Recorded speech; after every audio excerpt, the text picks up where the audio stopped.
It's always good to be here on the prairies. The wind is a little cool, but it could be a lot worse, right? Well, Federal Agriculture Minister Jerry Ritz broke the law. That's the decision made by Federal Court Justice Douglas Campbell. He issued his 25-page decision on Wednesday and said he had no hesitation in finding Jerry Ritz broke the law by introducing Bill C-18 into the House of Commons without holding a vote among farmers.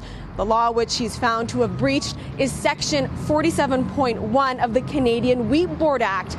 That section mandates that farmers are consulted and vote on any changes made to additions or submissions of grains that fall under the Canadian Wheat Board's monopoly. Now, a vote was not held before this legislation was introduced in October.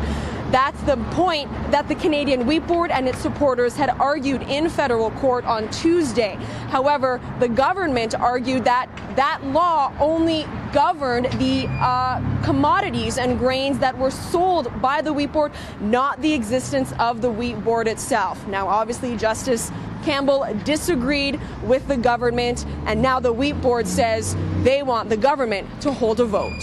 As far as I'm concerned, it's a win for all farmers, because even in our polls, farmers, regardless of their position on the single desk, were by a large majority in favor of having farmers make this decision. So in my opinion, it's a win for all farmers.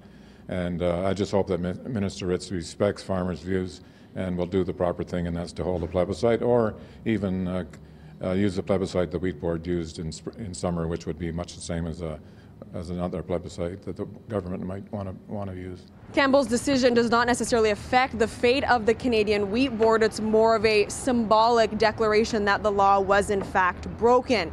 Federal court does not have any jurisdiction or power to stop the bill from passing. Reporting in Winnipeg for Sun News, I'm Nicole Dubé.